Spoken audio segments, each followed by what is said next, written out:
Hello there. Welcome into a Thursday edition of the show. So glad to have you, whether you're listening on 740 KVOR or Extra Sports 1300 or any number of streaming and social media platforms associated with those two fine radio stations.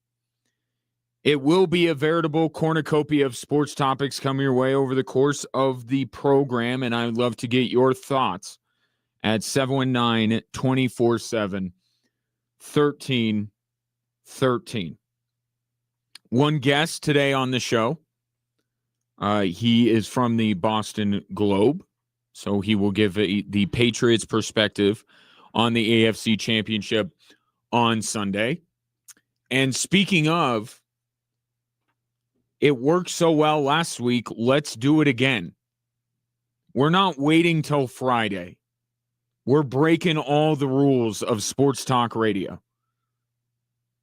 We don't wait till Friday to give predictions. We do it on a Thursday. The question of the day, who you got? Broncos or Patriots? I will give my prediction later on in the program, but that's the question today. Who you got? Now, maybe you're waiting for that last piece of information to come in to tip the scales one way or another, and perhaps you want to hear from the guy who's going to be quarterbacking the Denver Broncos on Sunday. Well, you are in luck because you can hear right now from Jarrett Stidham, the starting quarterback of the Denver Broncos. Let's start with the love that Jarrett Stidham has felt since the news came down. And if you've seen, a lot of people on social media are changing their profile pictures to Jarrett Stidham with sunglasses on and earbuds in, which I believe is Ray Dominguez, producer, a LeBron picture. You could just nodded. Yeah. Well, yeah. Okay, cool. Yeah, he doesn't want me on air. Yeah, it was LeBron in the finals when he was with Cleveland. Right. Okay. Yeah. So, didn't he have a do-rag on, though, at that time? And Jarrett Stidham, no do-rag. Do you want Jarrett Stidham in a do-rag? I think it would add to it. Do you think? And I maybe think so a too. cigarette in the mouth. Oh, you're right. Cigar more. Yeah. No. Yeah. That would add to his aura. It would. So it's a picture. I mean, the things you can do with Microsoft Paint these days, it's really quite amazing. But a lot of people, if you've noticed on social media, are changing their profile picture in solidarity to support Stiddy as he embarks on the biggest game of his life in one of the biggest games in Broncos history. Here's Jarrett Stidham on the love that he has received from Broncos country. Oh, I'm actually not on social media at the moment, but I have had multiple people send me the LeBron meme with the headphones and the sunglasses. So that, I guess that's pretty funny.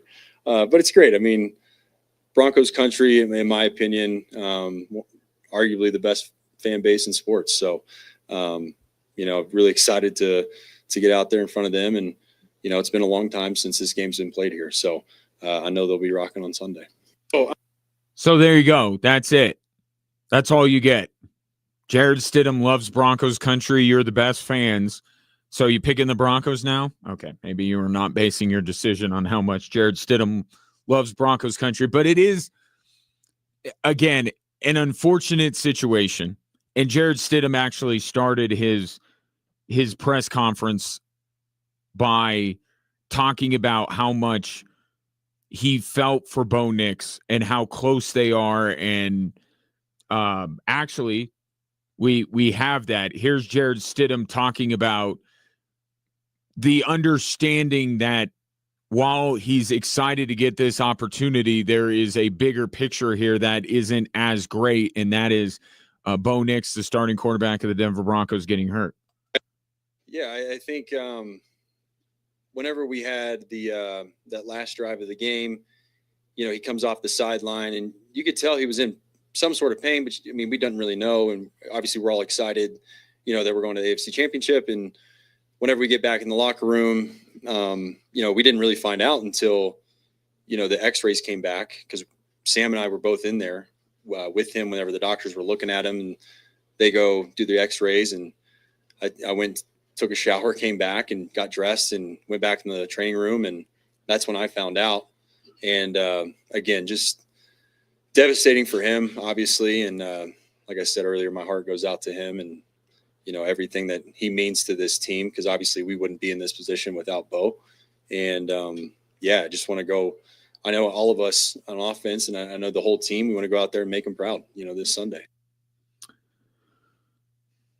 Yeah. And it's a complicated thing, and it's obviously bad news what happened to Bo Nix, but to have a fan base rally in this way and kind of do this thing with Jarrett Stidham and the Twitter avatars, I think it's neat. And that's what you do as fans, right? You find something to kind of band together and show your support.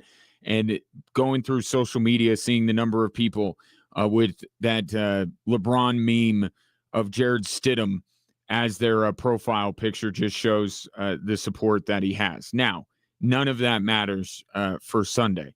That's all the warm and fuzzy stuff, and it's cool and all. But ultimately, it comes down to how well Jarrett Stidham and the Denver Broncos are going to play. Here's Stidham on his preparation and how it changes now that he knows that he is the guy to go under center on Sunday. Yeah, look, I mean, I think every week I've always, going back to when I was backing up Russ, I've prepared the same every single week like I am the starter. Just hasn't obviously been that way, minus 2 weeks. So my preparation hasn't changed one bit. And, that's just kind of how I view it. Now,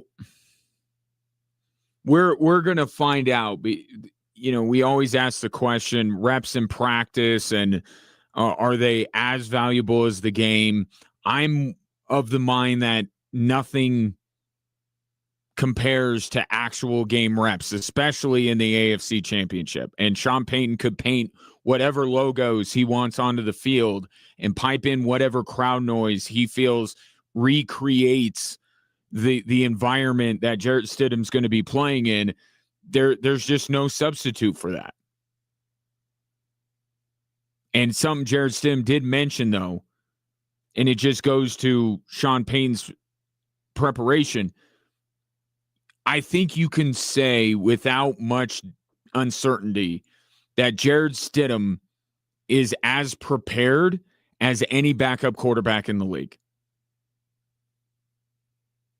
The way that the Broncos and Stidham was talking about this, that they practice fast.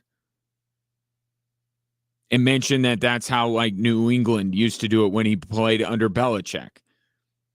And we know what the Patriots were known for, being the most prepared team on Sunday. And part of that is the way that they practice. So I have no doubt that Jarrett Stidham is going to be as prepared as he possibly can be. That there's no other situation, no other coach that he can be put in or with that will make him more prepared for this moment than where he is right now and who's coaching him. But it's still different. I still believe it's a different feeling when you get out there. And it's a different speed. We talk about all the time, how can guys get even more motivated? Shouldn't they just be the same amount of motivated all the time, which is highly motivated? And we just know by human nature that's not true. There's always, you can always be more motivated. You can always be more focused. You can always be more this and that. You always human potential, but you gotta be in the right environment to bring it out of you. And not this week or not any other week, I think is going to be an exact simulation. Or maybe that's all it is a simulation. It's not the real thing. So it's going to be different. And that's why I think that the play calling in the script is going to be so vitally important to ease Jared Stidham into this game. And I say that knowing full well I'm dealing with Sean Payton and watch Jared Stidham throw 3 30-yard passes on the first drive. Like, this is Sean Payton we're talking about here. But it doesn't necessarily have to be conservative. But just the idea of that script, that those first 12, 15 plays, whatever it might be, they got to be the best that the Broncos have come up with all year. Because there is a decent chance that if the first drive or two are disasters, I'm saying disaster, 3 and outs, like disappointing, but you can recover. But if the Broncos have a disastrous start, like Super Bowl 48 snap over Peyton Manning's head type disaster, then I think it has a chance to continue to go south. But I think that if they can get him comfortable doing what he does best, attacking the weakness of the New England Patriots defense, then I think that will help him a lot. And one thing you hear about Jared Stidham, oh, he's a gunslinger, he's confident, all that kind of stuff. It's like, yeah, that I hear that too, that's who he is. And I cannot stress this enough, even though I'm sounding like a broken record. This is a stage unlike any that Jared Stidham has ever played on. This situation is extraordinary that he has found himself in. So he could be this gunslinger. He could, be as confident as any quarterback you have ever listened to. He could be the second coming of Joe Willie Namath. But there's still you got to show me that you can be that guy and you could be Teflon and not let anything get to you when the stakes are higher than any other football game you have played in your life. And that requires focus. Right? I brought up the other day Fernando Mendoza, a story about talking with Tim Tebow and the advice Tim Tebow gave him about the national championship game. Being present, being stoic, being focused. Here's Jared Stidham on his focus. I mean, I think at the end of the day, I'm not focused on anything but Sunday. What is my job on each and every play? What is my job? How can I help my teammates succeed on Sunday? I do not care about anything outside of the next 5 days and what my job is. So that's the only thing I'm focused on. And look, that what he's referring to there is the opportunity that is presented to him. If he plays well and he goes on to win in Santa Clara, he's probably going to be a starter in the National Football League next year. Something that he wanted, something that he said when it was announced that Bo Nix was going to be the starting quarterback of the Denver Broncos. And he was defiant in saying, I know I'm a starting quarterback in this league. Well, he's going to get his chance if he plays well on Sunday. And the enormity of that, it's not just the stakes for the Denver Broncos, it's the stakes for the career of Jared Stidham. Now, one is more important than the other.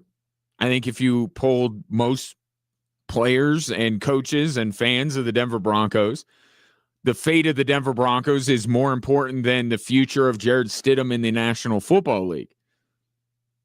But it's going to be difficult for Jared Stidham to put it completely out of his mind that, hey, if I play well in this game, like I have a chance to set myself up for the rest of my NFL career. I'm going to get the shot that I feel like I deserved. And he could say that his focus is where it is. But again, we got a few more days till the game. The game's going to roll around. And can he block that stuff out? Can he be singularly focused? And it kind of goes into what my big question with Jared Stidham is in this game. I really think there's a negligible difference in terms of the quality of quarterback that Bo Nix is compared to Jared Stidham. I don't think it's that big of a drop-off. But those big moments that Bo Nix, think of all the close games that Bo Nix played in and lost last year and made the crucial mistake, and how much he's grown from that and how much better he is now in these close games. And the throw to Marvin Mims, right? At the end of regulation, even the throw to him that was pass interference, that was dead on the money in the biggest moment of the game. Can Jared Stidham make those throws? And I'm not saying from a mechanic standpoint. I'm saying from a gut standpoint, from a supreme confidence standpoint. Can he sit in there in the pocket and deliver the type of passes that Bo Nix delivered against the Buffalo Bills and has delivered on occasion throughout the season? Because there's a whole lot more than just drop back, set, read the defense, and throw. A lot more can enter your mind if this is 2 minutes to go in the AFC Championship and you have a chance to go to the Super Bowl and set yourself up for the rest of your NFL career. There's a lot riding on this game. Maybe more for Jared Stidham than the rest of the Denver Broncos if you really think about it. Because a lot of the guys, win or lose on the Denver Broncos, they're going to be back next year. They're going to be in the same roles. Some of them are already paid.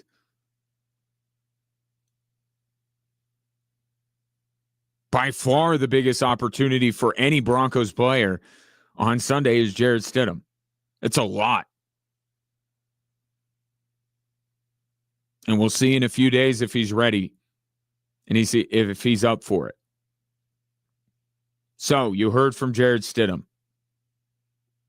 Are you sold? Broncos, Patriots. Who you got? 719-24-7. 1313 coming up next. Couple of Broncos up for postseason awards. One maybe surprising person is not. Tell you who that is next on Extra Sports 1300 and 740 KVOR.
Our Drive Time Sports question of the day, because we can't wait till Friday. Who you got in the AFC Championship, Broncos or Patriots? 719-247-1313. You can call or text in your predictions for Sunday, and I'll give you mine coming up in a little bit. In the meantime, the nominees for the AP postseason awards in the NFL have been announced, and 2 members of the Denver Broncos have been nominated for their respective awards. They are Nick Bonito for the Defensive Player of the Year and Vance Joseph for the Assistant Coach of the Year. And I'll get to those momentarily in their chances. But one person I think may have been a surprising omission, and that is Sean Payton from Coach of the Year. I think that struck some people around these parts as being a snub. Now, Ray, you have the nominees in front of you, so if you don't mind reading those off. And what I want you to do, if you're listening, tell me which one of these coaches you would take off and put Sean Payton in. So go ahead, Ray. Who did get nominated? Okay, so we got Bears coach Ben Johnson, Jaguars coach Liam Cohen, Duval. Seahawks coach Mike McDonald, 49ers coach Kyle Shanahan, and Patriots coach Mike Vrabel. Okay, can I tell you first that I don't like the way you said Kyle Shanahan? I know. Because you were stressing it. You're like Liam Cohen and Ben Johnson. Kyle Shanahan. But Kyle Shanahan is the guy that you think Sean Payton should be over. Yes, correct? Yes. So your reason for that is what? I understand what Kyle Shanahan had to go through this year with the injuries. Mm-hmm. I do, and what he's achieved. Mm-hmm. Totally agree with it. But I believe when you are a team, when Coach of the Year gets brought up, you need to be a coach that overachieved for your team. No one saw this coming. And to me, the 49ers are a team that are constantly in that conversation of either Super Bowl contenders or just top of the NFL. And the Broncos coming into this year, there was a lot of teams that thought, or people that thought, it's going to be Bo Nix sophomore slump, and the Broncos are not going to do what they did last year and not make the playoffs. And now they're the number 1 seed and going to the AFC Championship. Well presented by you. Here's the issue. You listen to too much Drive Time Sports because I think that actually there was a lot of people in the media who thought that the Denver Broncos were going to do something like this. Maybe not this, maybe not number 1 seed and all that kind of stuff. But and I remember talking about during the offseason, the Broncos became the offseason darling. I saw so many people with national platforms. And look, credit to them, they were right. But there were, I think, a lot of people, and I hate those very vague, there were plenty of national media members who thought that the Broncos had a chance to dethrone Kansas City and be one of the better teams in the AFC. Now, I was not one of those. So if I am filling out a ballot, Sean Payton would be on my ballot because I do think, and look, it doesn't always just have to be, which team did you not think highly of and then they overachieved? That's part of it, and that's a popular place to go. But if I'm just looking at the overall body of work, and a lot of it has to do with my expectation for this team. But one, I did not think that Denver was even the biggest threat to Kansas City. I thought LA was. So you have Sean Payton and the Denver Broncos essentially dethroning Kansas City at the top of the AFC West. You do it with a quarterback in Bo Nix, and this would be one of the reasons why I would keep Kyle Shanahan on the ballot and remove Liam Cohen. And look, I'll say this. What were there, 5 nominees? I wish there were 6, because we're all of these guys are deserving. Every single one of them, including Sean Payton, of being nominated. But there's a finite number, right?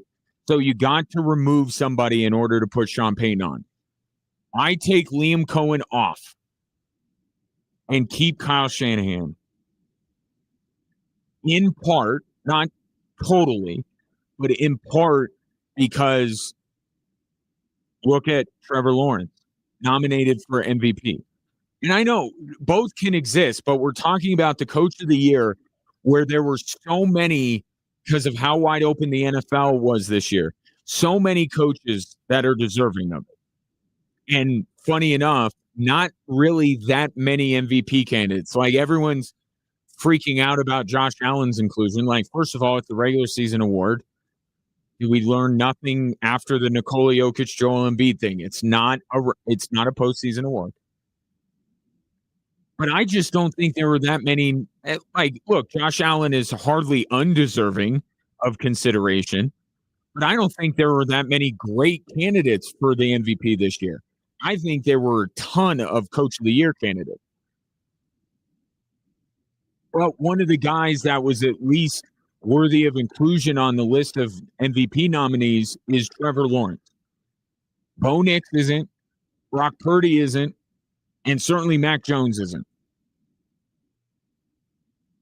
So, and it's not just that Trevor Lawrence was nominated, it's that he played the way he did. I'm not saying, Trevor Lawrence is on the list of nominees for MVP, so Liam Cohen can't be on the list of Coach of the Year. But I'm saying Trevor Lawrence, and Liam Cohen deserves some credit for this, absolutely. But I just think that the job that Sean Payton did with Bo Nix, the number of one-score games that the Denver Broncos were able to win, the division that they ended up winning, who has ruled that division for the past better part of a decade, getting to the number 1 seed. I just think in totality, it would edge out Liam Cohen.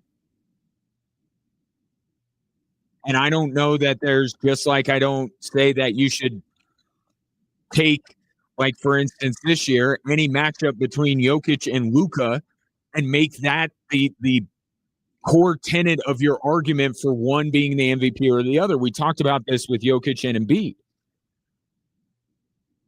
You can't make 2 games in an NBA schedule decide the MVP. And I'm going to say the same thing here, because I think a counter would potentially be, well, the Jaguars beat the Denver Broncos. It's not about one game. It's about the body of work. And I just think that Sean Payton's body of work, what he was able to do with the roster that he had, and the quarterback specifically that he had, he deserves to be nominated over Liam Cohen, as deserving as Liam Cohen might be. With Shanahan, that was a team that was basically for most of the year a shell of what we have known the 49ers to be. Go from Brock Purdy to Mac Jones, back to Brock, Fred Warner, Nick Bosa, the litany of injuries in what I think is one of the NFL's most difficult. I mean, the two teams that San Francisco had to play on a regular basis were playing for the NFC Championship. I would keep Shanahan. I would take off Liam Cohen. And I would include Sean Payton. But if the list could expand to 6, that would be the ideal scenario because I don't want to minimize what any one of these guys have done. You're really splitting hairs because there were so many outstanding coaching jobs that were done this year and so many unexpected, to Ray's point, so many unexpected overachieving teams because how wide open the NFL was this year. Now, do I think that Sean Payton deserves to be nominated? I do. Do I think he's the coach of the year? No. He's the if we're doing bracketology, he's the first one out, right? Like that's the way I look at him with these nominations. I would have him in, but he ended up being the first one coach out. Ben Johnson to me is the NFL coach of the year. The Bears, your faith in Caleb Williams, and I'll say this as a Caleb Williams supporter, you were shaken to your foundation by what you saw last year. And the people were openly wondering whether Caleb Williams was already a bust. And Ben Johnson comes in, and not only does he get Caleb Williams to play at an extremely high level, he gets the Chicago Bears to win the NFL's most difficult division. So there are levels to this. Shanahan, Cohen, Payton, they're all kind of in the same tier. I think a Ben Johnson, and I think easily, if I'm being honest about it, I think easily is the coach of the year, but that's not to say that there aren't a lot of other coaches that if this were any other year, including Sean Payton, they would be deserving of the award. 719-247-1313. Do you think Sean Payton got snubbed? And again, Nick Benito and Vance Joseph both being nominated for their respective awards. We'll get into their deservedness. I think they both deserve to be nominated. I'll just get that out of the way. Will either win. We'll get into that and take your thoughts. Broncos, Pats, who you got on Sunday? You're listening to Drive Time Sports on 740 KVOR and Extra Sports 1300.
Breaking news out of the National Football League. You know, it's funny. We broke the news. Well, we didn't break the news, but there was breaking news regarding this job during this show.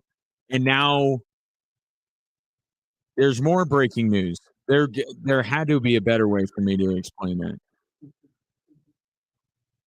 I was on this show live when John Harbaugh was fired. I remember Ray came down the hallway, showed me his phone that had the tweet from Adam Schefter that John Harbaugh was fired.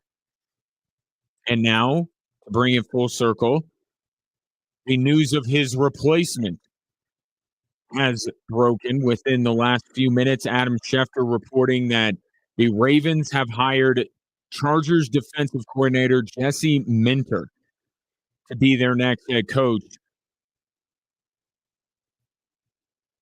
And it's another guy that, and this is how the process is starting to go for these candidates for either coordinator jobs or head coaches.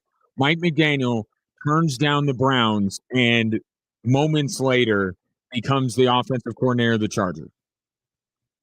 Jesse Minter, in the last 24 hours, reportedly turned down the Cleveland Browns head coaching job to take the head coaching job in Baltimore, which has got to sting even more for Browns fans, considering that he's going to be in the division for the foreseeable future. No one that Baltimore was going to bring in was going to, on paper, be better than John Harbaugh. It wasn't going to happen because Mike Tomlin is not walking across the street. The Pittsburgh Steelers, even Steve Bisciotti, the owner of the Baltimore Ravens, laughed hysterically at the very notion that Mike Tomlin would be the head coach of the Baltimore Ravens. The AFC North, where rivalries actually still exist. They were never going to bring in somebody that you put up their resume and you went, oh, that's way better than John Harbaugh. It's not about that. It's about a message growing stale, about a coach and its star player who are not getting along. It's about a team that continues to butt their head up against the playoff wall year in and year out, and they just need something different. Now, you got to get it right. You got to get this right with Jesse Minter. Because I think John Harbaugh is going to have success right away in New York. And if Baltimore struggles while the New York Giants are winning the NFC East, Ravens fans are going to be beside themselves. And the great irony or the great coincidence of all of this is that Jesse Minter used to be on John Harbaugh's staff. And now he's taking over for him and taking over for the brother of his previous boss, which is Jim Harbaugh. But that's all beside the point. This is one of the bright young minds in football. And he is on the right side of the football for what the Baltimore Ravens need more help with. Right? The biggest issue with the Baltimore Ravens is their defense. It's not their offense. And Jesse Minter has helped the LA Chargers be one of the best defenses in the National Football League under Jim Harbaugh. Now, it has been a rapid ascent, right? Jesse Minter was in college football just a few years ago. But I think of the candidates that were out there with what I think Baltimore needs, they need youth. They need as many bright minds to figure out the defensive side of the football as they can get. I think this is a really good hire. A really good one. The one caveat I would put on it. I got to know who Jesse Minter's offensive coordinator is. I know he has Lamar, so it's not like with Robert Saleh taking over the Tennessee Titans and how are you going to develop a young quarterback? But I still got to know because you got to get, we talk about you got to get quarterback right and head coach. You really got to get your offensive play caller right. For the Broncos and for other teams, it's their head coach. Jesse Minter is not going to be the play caller. I know you have an MVP, multiple-time MVP winner in Lamar Jackson. It is not as crucial to get the best offensive coordinator possible, although you'd like to. It's not as necessary as, say, Tennessee, where you have a young quarterback that really went through a difficult first season, and you got to rehabilitate him a little bit and then build. But they got to get this right with who the offensive play caller is going to be. Because even though I would say that the defense was the bigger issue for Baltimore, you hear a lot of stuff out of that organization about Todd Monken, about the frustration with the Ravens offense.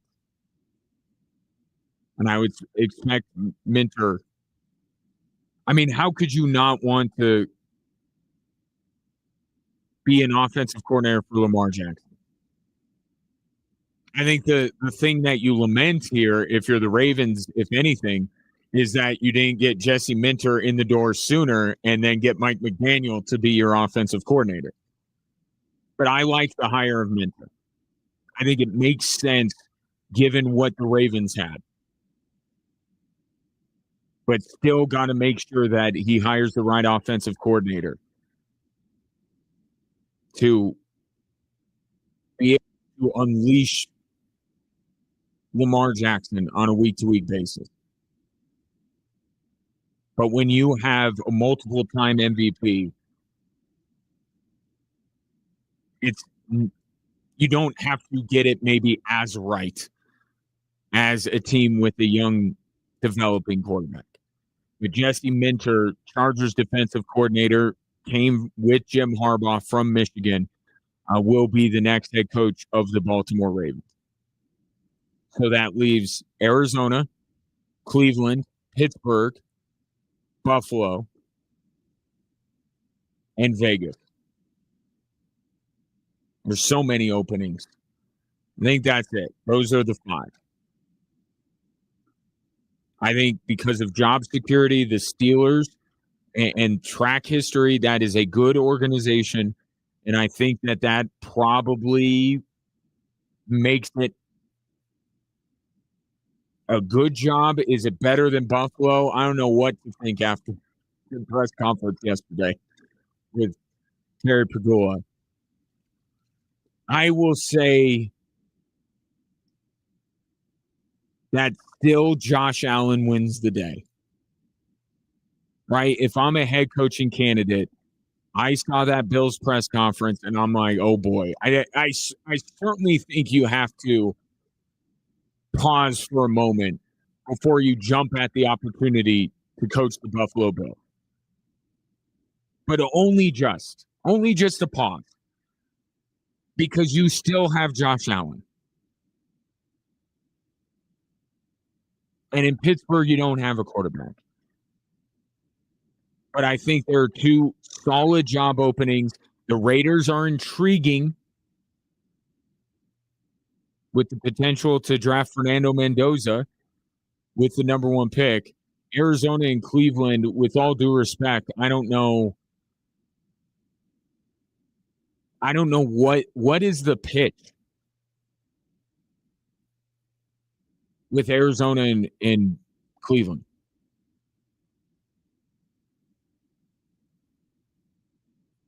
So they might be the last to get a new head coach. But Jesse Minter going to the Ravens, I like the hire. Donnie, where are you at? I need to hear from the Ravens flock on this one. 719-24-7-13-13. our question of the day. Who you got? Broncos or Patriots? We're not waiting until Friday. You're a well-informed group of listeners. We've been talking about this all week, diving in every little angle that there could possibly be, and there are more angles that we are going to talk about throughout the course of the program. But I want your prediction today. Broncos, Patriots, and I'll give you mine as well. Drive Time Sports continues after the top of the hour here on 740 KVOR and Extra Sports 1300. In the meantime, I think, hopefully, Dan Patrick's above the noise commentary. Back after this.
Welcome in hour 2 on this Thursday. Great to have you. Shouts to those of you watching the show on our social media platforms, whether it be at Extra Sports 1300 or at 740 KVOR, Facebook, Instagram, Twitter, YouTube, you name it.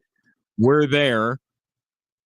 And if you're there, we would greatly appreciate you liking, subscribing, following, and most importantly, commenting, as this is an interactive experience, and I will get to your thoughts over the course of the next couple of hours. One programming note, just to get in here.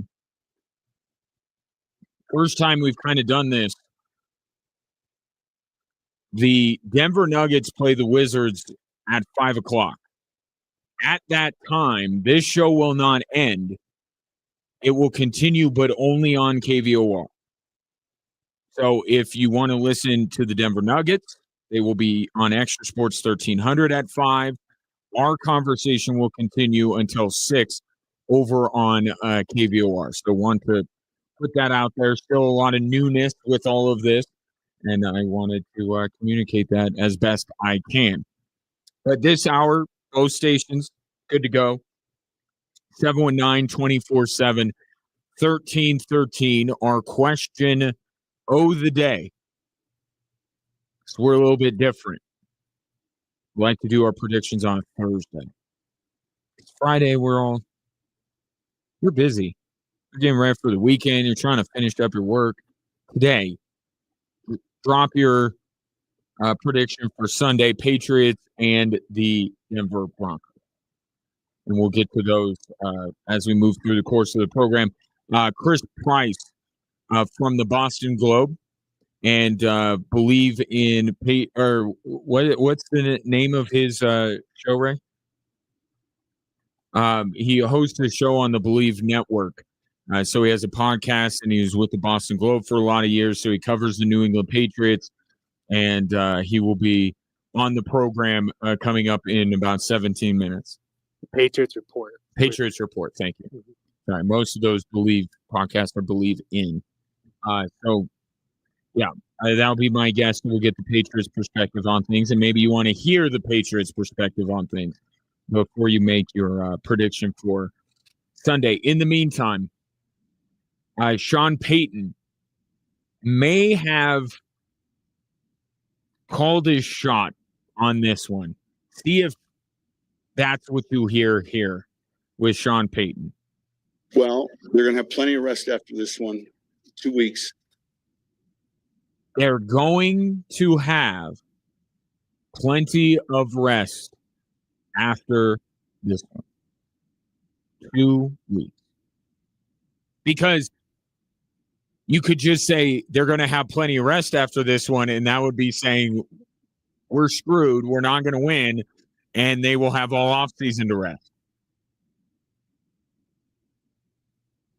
Is that a slip of the tongue from Sean Payton?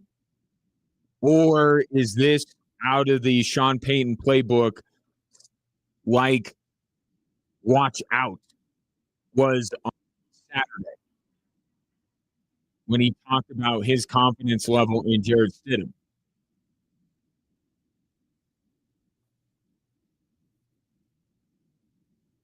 Sean Payton, I think, can misspeak at times. I don't think this is him doing that. I think this was kind of the second kind of Sean Payton confidence or arrogance. You label it what you want. Because one is like right out in front of you. What he said about Nathaniel Hackett, what he said after the Bills game about their confidence in being Kansas City, when he said, watch out when it comes to Jared Stidham. That's the overt confidence or arrogance from Sean Payton. And then there's the other kind, which I think that is where he's in the middle of a longer answer and he just kind of slides it in there. He didn't say if we win. He says they'll get plenty of rest after this one. Now, this will not reach the levels of Rasheed Wallace or Joe Namath because it wasn't as overt. But I think that's Sean Payton saying, yeah, we're winning on Sunday. I think absolutely that's what he's saying. I think to not throw in the qualifier of if we win was intentional.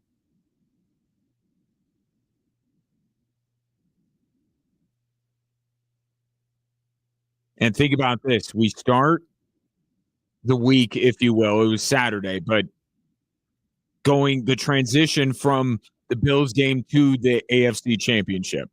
It starts with Sean Payton saying, watch out. And towards the end of the week, we'll have plenty of rest after this one. So I think I could put Sean Payton down for Broncos on our question of the day, I think. So what may make Sean Payton so confident, especially in his backup quarterback, Jared Stidham? Here's Sean Payton on what Jared Stidham can do with his legs. Never knew he was the number one dual threat coming out of high school, and nor do I really care. I view him as someone who can move and elude. He's got a good pocket awareness. Now, he's a different type quarterback than Bo, but yeah, we did. I can recall all the homework. Baylor, the transfer, all of it, and so I would say he's a real good foot athlete, but not as good as Bo Nix. Like, to be fair, we don't want to completely rethink everything and say that the Broncos aren't missing some things by going from Bo Nix to Jared Stidham, because as New England defensive tackle Milton Williams points out, they chose Bo Nix over Jared Stidham. Nothing. I ain't gonna lie, nothing. We're gonna watch the tape on him and, figure out what he like to do. But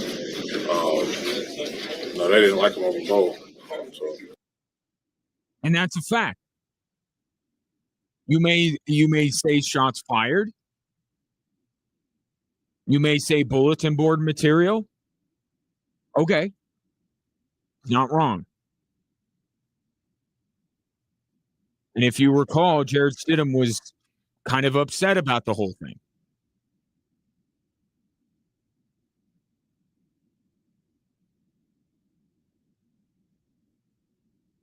To put it bluntly, Jared Stidham is not a better quarterback than Bo Nix.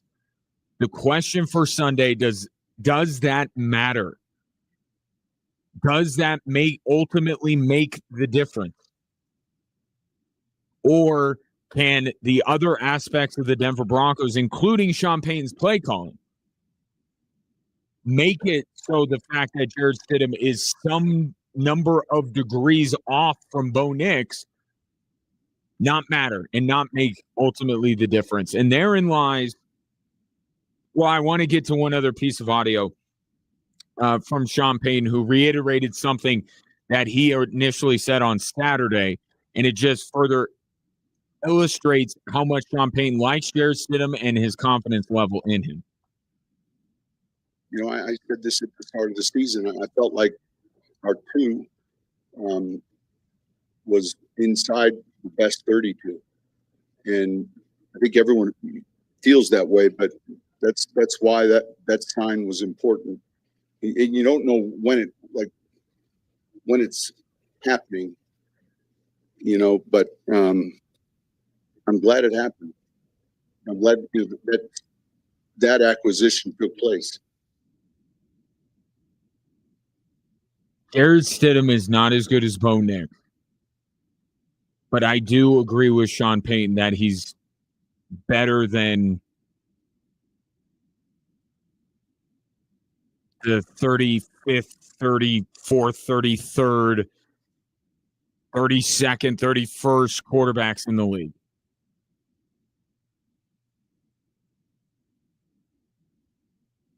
He is. But again, this is the AFC Championship. So you weigh all this stuff, and it's like all of what Sean Payne is saying, you can agree with, but then but he has to get the Broncos through the AFC Championship. Right? A game normally reserved for the quarterbacks that are considered the best in the league. Right? Doesn't happen all the time.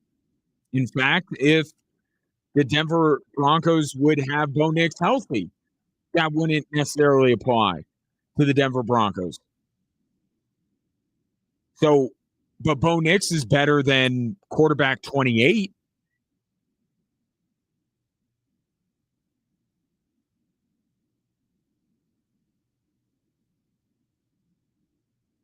When I made my prediction, I've been asked all week a whole lot. And obviously, I had to rethink everything because after the Buffalo game, with Bo Nix getting hurt, because I said leading into the Buffalo game that if the Broncos beat Buffalo, then how could you not take them over Houston or New England? Then Bo Nix gets hurt. Like, of all the things that could happen to make me question that assertion, I mean, Bo Nix, of all people, getting hurt. So I've thought about this. And one thing that Pat Surtain said kind of goes to where my head's at for Sunday. Here's the Broncos corner. Yeah, I mean, we just got to find a way. Obviously, losing a guy like Bo, the emotions, just tells a lot. But at the end of the day, we got to find a way and, build each other up, because, we ain't make it this far, just come this far. So we realize that, we have a lot on the horizon to look forward to. And, this is championship football now. So we got to lock in and buy into the process. The Denver Broncos did not get this far. Winning the division, getting home field, getting the bye, beating Buffalo, to not be able to survive one game. I'm not going to talk about what's happening 2 weeks after this game. Okay, because I'll just tell you I have a very different thought when it comes to that game. I think that the Denver Broncos are going to win on Sunday. I think Sean Payton is going to have a game plan to be able to have Jared Stidham as his quarterback, to be able to get through this game. Beyond that, I have my questions.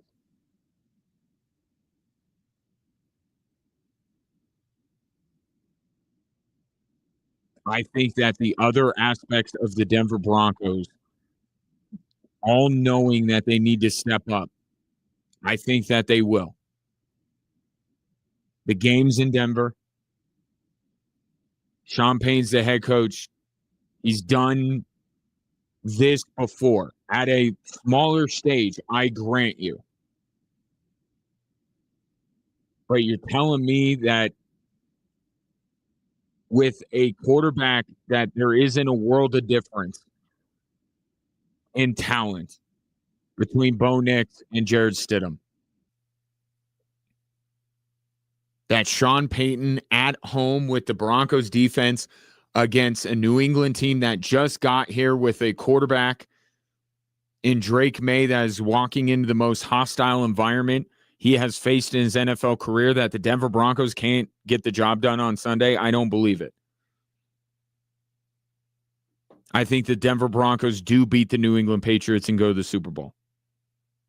And then we'll have 2 weeks to go off of what we saw from Jared Stidham and see if it can improve enough, or if it's at a level that is required to be able to beat, which I think are two superior football teams that are playing on the other side of the bracket. LA and Seattle are both better with Bo Nix or with Jared Stidham than the Denver Broncos. And they're both better than the New England Patriots. Beyond this game, I have my doubts. But for Sunday, I'll go with Pat Surtain here. They didn't come this far just to get this far and dead stop when Bo Nix gets hurt. I think the Broncos beat the Patriots on Sunday. Take your predictions. 719-24-7. 1313. Coming up next, Chris Price, longtime member of the Boston Globe staff, covers the New England Patriots.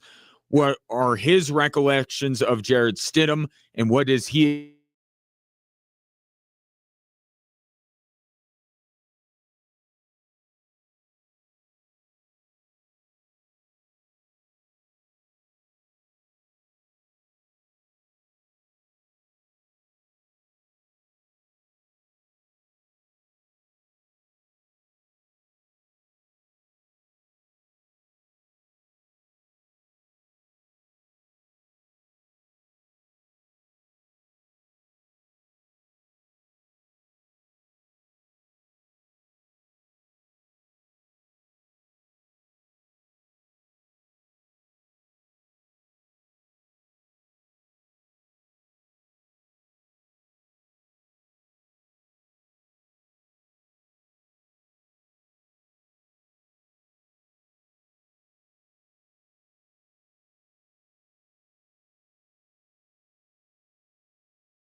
AFC Championship on Sunday, Broncos and Patriots. You may have heard.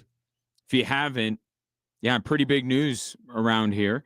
I feel like these two teams, not that long ago, although it's at times felt like it, with both of these teams struggling to get back to this point. But of course, the last time both the Broncos, not the Patriots, they went on to another one. Anyway, these two teams met in another AFC Championship in a time not that long ago. My next guest knows that time and a lot of times with the New England Patriots very well, because he has been covering the Patriots and Boston sports for 2 decades. He is award-winning writer for the Boston Globe, and he hosts the Patriots Report with Chris Hogan. He is Chris Price. Chris, great to have you today. How are you? I'm doing well, Ryan. You know what this feels like? What? You know how we're seeing the throwback to 2016 meme all over the place? Patriots, Broncos, big game, January. This feels like 2016 all over again. It does. Although I got to imagine a lot of people up in the New England area are not hoping for the same result. Yes, this time around. agreed. You can say that. Yeah, I'll give you that. Yes, sir. Interesting, the coincidence of Jared Stidham taking over for Bo Nix with all of this, and it's a certainly unfortunate situation, but the coincidence of one of Jared Stidham's stops being New England, I find fascinating. What are your recollections of Jared Stidham when he was up there in the greater Boston area?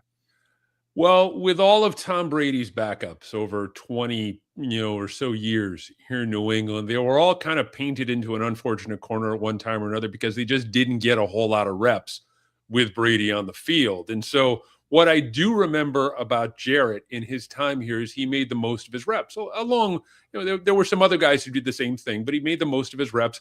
And I remember thinking at the time that if he got into a good situation with a quarterback-friendly coach and some offensive options, some viable offensive options around him, that he could perform in the National Football League. And so I think he's landed in a really good spot because up here, there's all the respect in the world for a guy like Sean Payton. And, the Broncos do have some viable offensive options around him. The question I think that a lot of New England fans have is it going to be enough to sustain Denver through what should be a really good game? I know that Denver is at home, and that presents a huge challenge for New England. At least historically, it's presented a huge challenge for New England. But at the same time, the New England defense is playing really well. They're playing at an elite level. Mm-hmm. They're getting their guys back. They're getting guys like Milton Williams back fully healthy, Kyrus Tonga, Robert Spillane. And so I think the challenge for Jarrett this Sunday is finding a way to rely on good complementary football, short fields, because he's going to be facing a really good defense. It's going to be a really good test for him. And what will that defense of the New England Patriots try to do first and foremost to Jared Stidham? They're going to say they're going to fundamentally stack the box and say, look, beat us over the top. Throw the ball. If you want to beat us, you're going to have to throw the ball. Again, the Patriots are getting healthy on the defensive side of the ball. And really that means Tonga, Williams, two guys who've been kind of on and off the injury report over the second half of the season, as well as Robert Spillane, the inside linebacker who's got the green dot on his helmet and plays an absolutely integral role to what the Patriots want to get done defensively. They're going to make the kid throw the ball. They're going to put 8 in the box, 9 in the box. They're going to stack the line, and they're going to say, throw it. And if you can beat Christian Gonzalez and Carlton Davis, who had 2 picks last week off of C.J. Stroud, and Gonzalez, who's going to the Pro Bowl, well, you know what? Good for you, kid. If more power in the world to you. So I think that's going to be New England's game plan. They're going to try and shut down any sort of semblance that the Denver ground game has. I know that the big X factor here, at least in the eyes of a lot of people, is J.K. Dobbins, whether or not he's going to be healthy enough to play. And if he's healthy, he's going to be effective. But they're going to try and put the game in Jared Stidham's hands and make him beat them. Chris Price, my guest, host of the Patriots Report with Chris Hogan, award-winning writer for the Boston Globe, my guest here on Drive Time Sports. What is the best thing that Drake May does? There's a couple of things, but first and foremost, his wildly improved pocket presence from last year. This is not the same guy who was there last year. First and foremost, he's got better offensive options around him and guys like Diggs, but he's also got a much better offensive line than he had last year. Last year, he would take off and he would run an injury. He'd throw a bad pick. This year, the pocket presence is much better than it was. He's also he can also run really well. And this is kind of, a lot of people compared him to Josh Allen, his ability to kind of make things happen once the play starts to break down. He's not overly athletic, but he's really smart when it comes to running and picking and choosing his moments. And so I'd put that there as well. And then the third thing is he's got a really good deep ball. And look, we've seen that over the course of the year, all season long, that if he can get an extra second, an extra couple of seconds in that backfield, and keep, the Denver pass rush, out of the backfield and kind of keep him clean and upright, he's going to be able to hit guys like Diggs and Booty. And, we saw it through the first two playoff games against two pretty good defenses in the Chargers and the Texans. And so I think really those are the three things that stand out for me when you're talking about positives, when it comes to Drake May. Well, that leads me right into my next question. Where is Drake May vulnerable in his game? Takeaways. He has, I think, 6 fumbles this postseason in the first 2 games. Guys have been able to get after him, bat the ball out of his hand. He's been a little bit loose. He's been a little bit careless with the football. And I think that's where you can get some game-changing plays if you're Denver, if you're able to swat the ball away, if you're able to bait him into a bad throw. He doesn't make a lot of bad throws, but if you're able to bait him into a bad throw, if you're able to knock the ball out of his hand, the success that teams have had against him this year has come as a result of a takeaway directly off of the quarterback. And again, I think that's the path to victory here. If you're Denver, you can get some takeaways. You can get some short fields against this defense. That's not going to guarantee a win because this defense has done really well, especially in the red zone as of late. But if you can minimize those long fields, you're not going to go 90 yards against this Patriots defense consistently. So if you can get some takeaways, you can get them in the red zone, that might be a recipe for success if you're Denver in this one. Chris Price, my guest. Of course, what the Broncos have to do before that is slow down the running game of New England, right? Because Mike Vrabel doesn't want to put everything on Drake May's shoulders. How difficult will that be for the Broncos defense? This gives me a cheap excuse to mention the story that I'm doing tomorrow for the Boston Globe on the Patriots run game and how this is going to be an absolutely vital part of what they want to get done against the Broncos. Ramondre Stevenson has had a real push lately. Has played very, very well down the stretch, averaged 75 rushing yards a game. He's also become a feared pass catcher. And so I think I can see a scenario where you're going to get a steady dose of Ramondre Stevenson between the tackles, as well as an option in the passing game. He was able to gash both the Chargers and the Texans on a number of occasions as a pass catcher. The other thing you have to keep in mind, Henderson's ability as a home run hitter. This is a guy who can hit you with some of those 2, 3, 4-yard dirty runs that they call them in New England, and then all of a sudden break off a 50-yarder, whether it's a touchdown or whatever the case may be. He's got great speed, world-class speed. If he gets in the open field, he's gone. And so if I'm Denver, I have to be especially mindful of both of those guys, both when it comes to working on the ground and then getting after it via the passing game. The other thing, too, I wouldn't be surprised to see the Patriots try to run a lot early and try not only to get, again, some of those dirty yards, but to set up the play action passes later in the game, because that's been a very important part of what they want to get done offensively. And I think that's going to be an important part of what they want to do come Sunday against the Broncos. How often has the name Riley Moss come up in your analysis of this game? A handful of times. A handful of times. Yeah, it's not. I'll say this. They've talked a lot about, and Vrabel has talked a lot about this, and the offensive line has talked a lot about the pass rush. And it hasn't, they haven't talked, and that's not meant as any disrespect to the secondary, but first and foremost, the conversation has been about the guys up front. Hadn't talked a whole lot about Riley.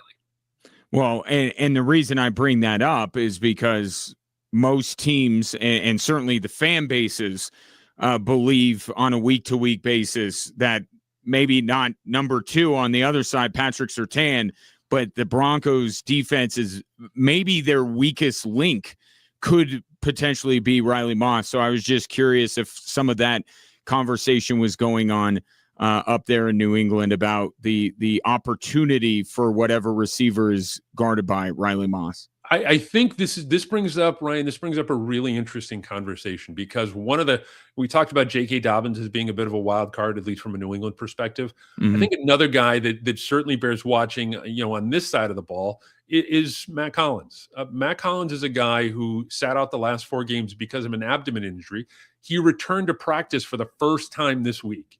If you can get some production there from a guy like Collins, that speaks to the level of depth in the New England secondary. Look, I don't think, and Vrabel even joked about it today, not a lot of people, I don't think Drake May is going to throw at Patrick Surtain a whole lot on Sunday. And I think that's the wise move, quite honestly. Dang it. Yeah, exactly. and so I think what you're going to do, if you're the Patriots, you're going to test the depth of that secondary. And I think there's some winnable matchups there, particularly if you can get a guy like Matt Collins, a proven veteran, back in the lineup.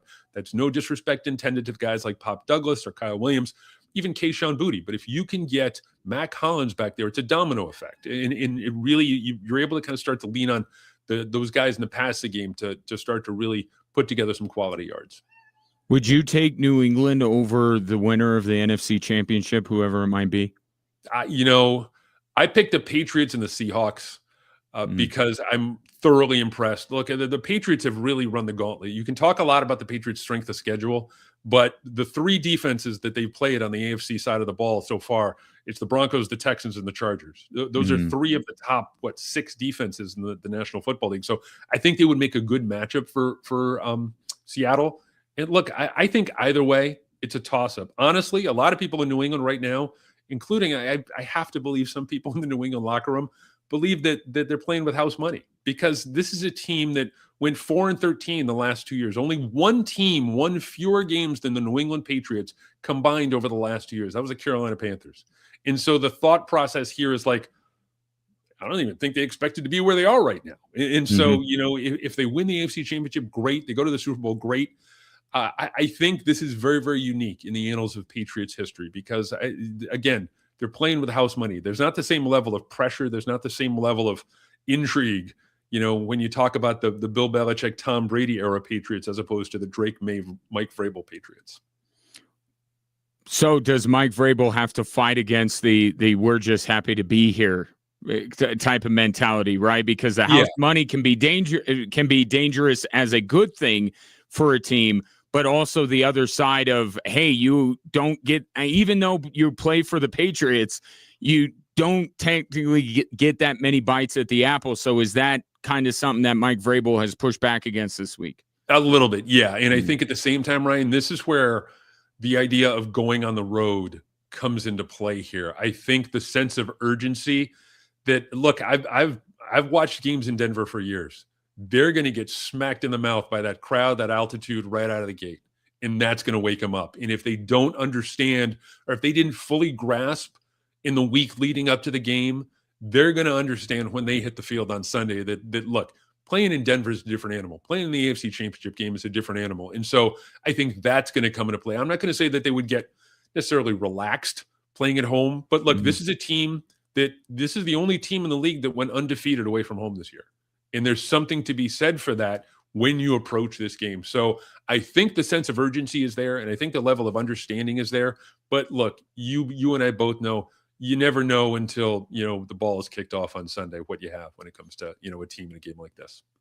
Yeah, and we can expect it to go one way, and I'm thinking it's going to be a low-scoring affair, and watch it be 42-35 in this shootout. That's why what we do, Chris, is better than any other job we could possibly have, but sometimes our efforts are futile, but we all enjoy watching the games like everybody else. Chris, really appreciate the time and the insights.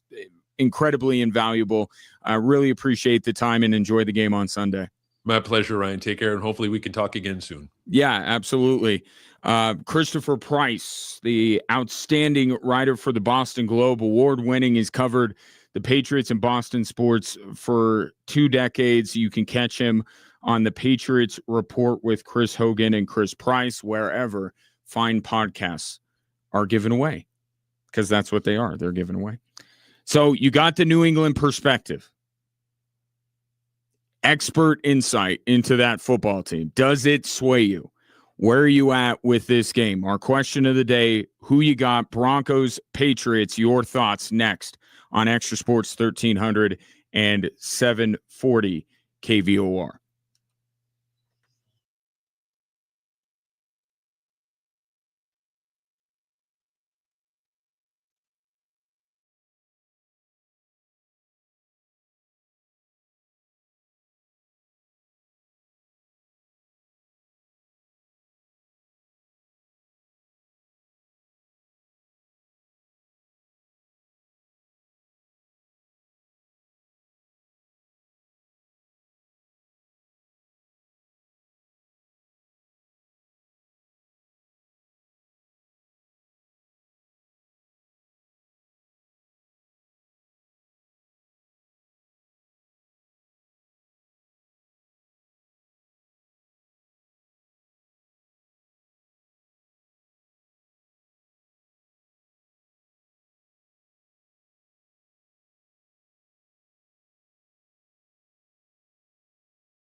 Welcome back to the show. Great stuff from Chris Price. If you missed any of it, make sure you follow us on social media. We will certainly be posting some of Chris's thoughts from the New England perspective on Sunday's game. So, giving you the New England perspective, certainly you've gotten the Broncos side of things all week. Where are you at with the AFC Championship? I think that for one game at home, I think that Sean Payton and the Denver Broncos can navigate with Jarrett Stidham as their quarterback. Do you agree? 719-24/7-1313. Producer Ray Dominguez, what do we got on the text line? In the 719, Patriots 31-10. Oh, my. And they'll get 2 scores off turnovers by the Broncos quarterback. That's not Jersey J, is it? Because he was the one that last week said that Josh Allen would turn it over 3 times, and he's our resident psychic. So that would be bad news for Broncos country. If that's take a look at that. I don't think it is. I think Jersey J is very pro Denver Broncos in his premonitions. Okay, 31-10, which brings up an interesting question. And I'll ask you this, and then we'll get back to the text line. Okay, of all the different kinds of results, forgetting which one you believe in the most, would you say that it is either Broncos win close or New England wins big? Would you say that in your head when you're thinking about where you're at of the possible outcomes, would you say that that kind of feels like what this game will be? Either the Broncos will be able to do exactly what they do with Bo Nix, with Jarrett Stidham, and win a close game because all their games are close, or this is going to be a disaster and New England's going to blow them out. Yeah, but you feel like that every game, right? Because look at last week. That's true. We all felt the same way. If it's close, Broncos are going to win. But if not, Josh Allen's going to go off and destroy the Broncos. So, yeah, that's my mindset. But I did say, and I think there's a middle ground here, because one of my concerns is that proverbial game-winning drive. Does the team trust Jarrett Stidham? Is he up for that? But there's a different way to do it, right? I know the Broncos always win these close games, and a lot of these close games come from behind wins. But there's a world here where the Broncos can be the ones ahead and win the game close. And that's kind of what I'm thinking. I don't believe that if the Broncos need a game-winning drive, I'm not going that far with the Stidham story here, that he's going to lead the Broncos down on a game-winning drive late in the fourth quarter. You know, we've never seen playoff Stiddy. We've never. So what if he comes out? We've hardly seen regular season Stiddy. I know, but I'm just saying, when he comes out, shocks the world, and leads the Broncos on a tear. And again, how does that altitude affect Drake May and the New England Patriots? I think. And Buffalo was asked a lot about, but Josh Allen hit the nail on the head. Like, yeah, it'll affect you, but there's a power that you give that kind of stuff. Yeah. If you talk about it too much, I don't believe that altitude ultimately decides this game, unless one of these two kickers all of a sudden now has a game-winning field goal from like 60 yards. Then it's like, well, altitude. I could see Lutz. He's had right, some game winners but the this year. idea that the New England Patriots, especially with the two-headed backfield with Stevenson and Travion Henderson, I don't think that altitude's gonna. Yeah, and actually, this conversation goes with our next text from the 719. Broncos 34-17. No, that's fine, and we all know about as well as each other does. None of us know. I heard Rich Eisen. I miss him on this radio station, but I heard him earlier saying that none of us can really speak with a ton of authority on what Jarrett Stidham's going to be able to do. Yeah. But I will say, of the most likely scenarios, the Denver Broncos winning going away is not high on my list. Yeah, no. So I don't either. But hey, look, we all scoffed at Jersey J being like Josh Allen's going to turn the ball over 3 times, and he turned it over 4. So yeah. All right, next one from Tom. I got the Pats 20-13. nice. Don't think the Broncos will be able to put up enough points. I don't like doing the score predictions. But and that jives with a text Tom sent earlier this week. I think, and Chris Price mentioned this in the last segment, I think it is imperative that the Broncos give Jarrett Stidham short fields. I don't think that after what we have seen from Drake May, the idea that it's possible, but I just don't believe Drake May is going to come into Denver against this defense and emerge unscathed in terms of turning the ball over. I think he's going to. And I think those are the situations, and it doesn't even have to be super short field, like 30 yards and in. The Broncos could play a bit of field position battle and give Jarrett Stidham the ball around midfield. Mm-hmm. And I think you could have some confidence that he could go down and get the Denver Broncos points, even a touchdown. So I think if the idea is Jarrett Stidham can't put up enough points, then I think, and I'm not trying to put words into Tom's mouth, but I think if you're saying Jarrett Stidham can't put up enough points, you're saying that Drake May protects the football and the Broncos can't take it away because which is, yeah. I mean, I don't see Drake May there. Drake May will turn the ball over at least once. Yes, he will. So kind of switching it up.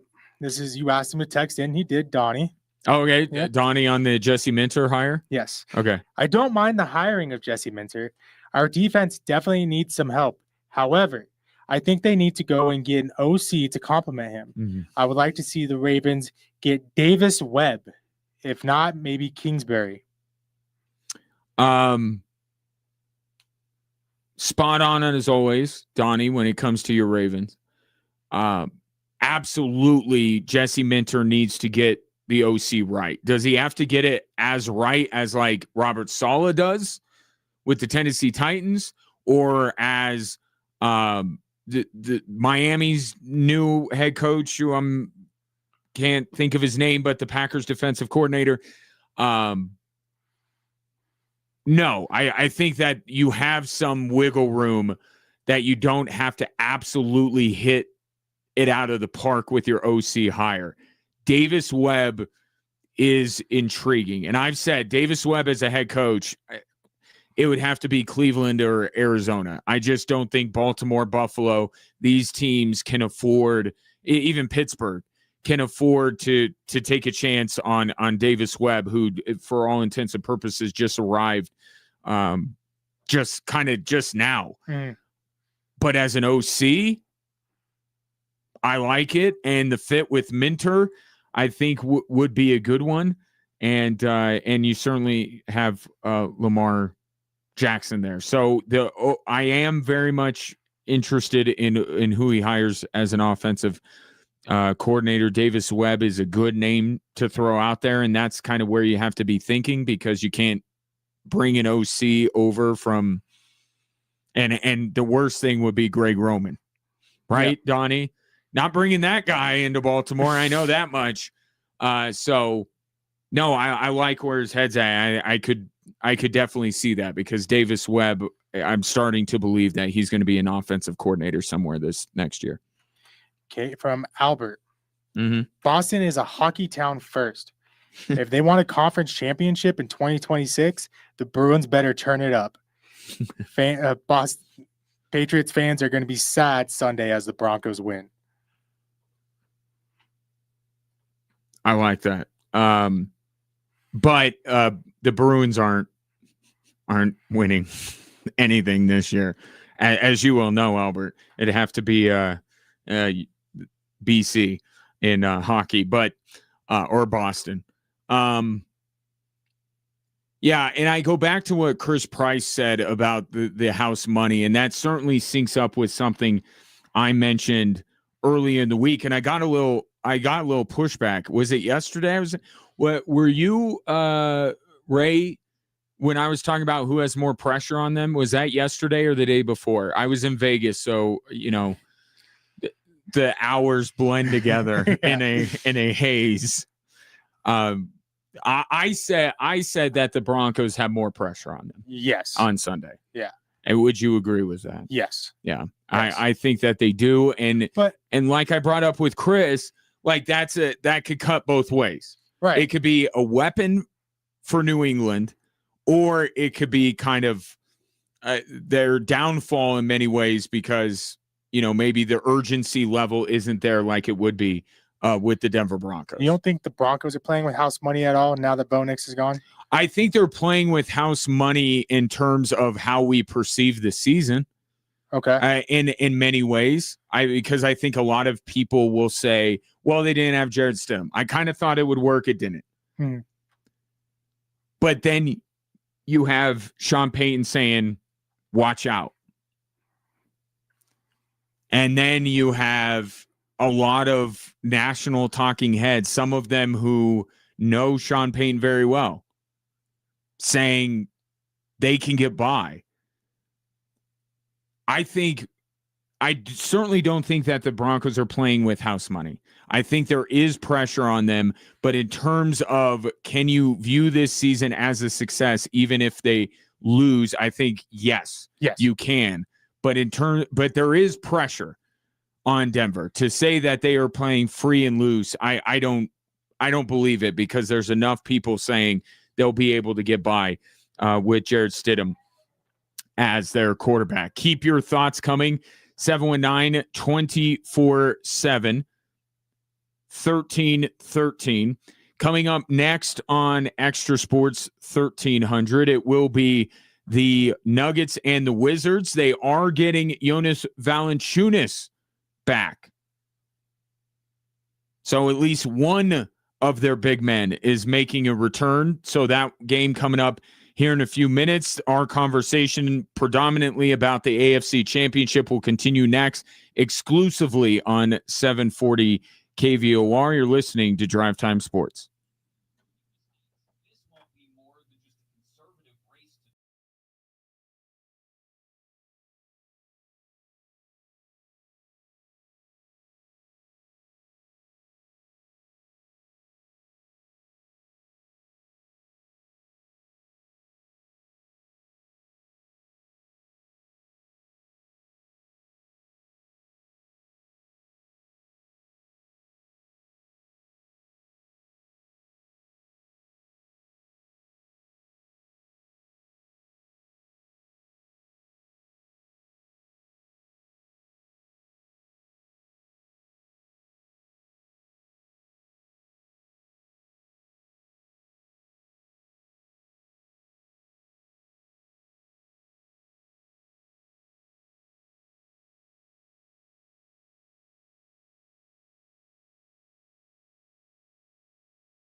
Hello there. Welcome in hour 3 on this Thursday. Appreciate you tuning into the show on just KVOR right now because the Denver Nuggets are about to tip off against the Washington Wizards. Jonas Valanciunas back for the Nuggets tonight, and that presents kind of an interesting scenario here because Jonas Valanciunas had a similar injury and was hurt later went out later than Nikola Jokic.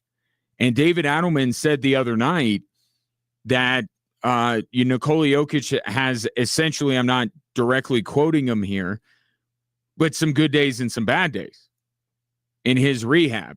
So he hasn't given any indication that the timeline is going to be longer for Nikola Jokic than the end of January thing.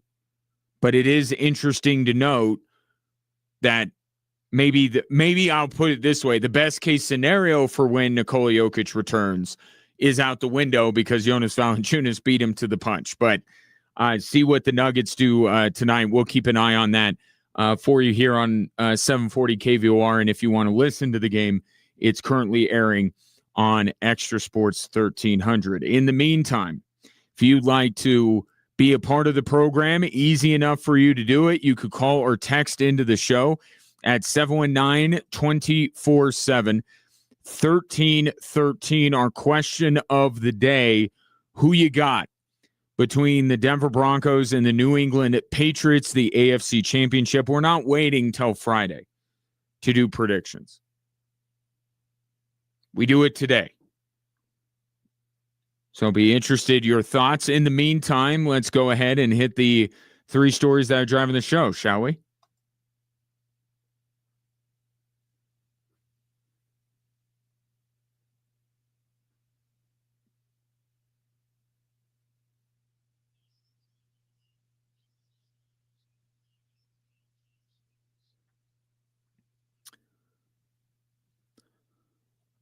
All right. Let's start with, of course, the Denver Broncos getting ready for the AFC Championship with Jared Stidham at the helm. Here's Stiddy on his focus.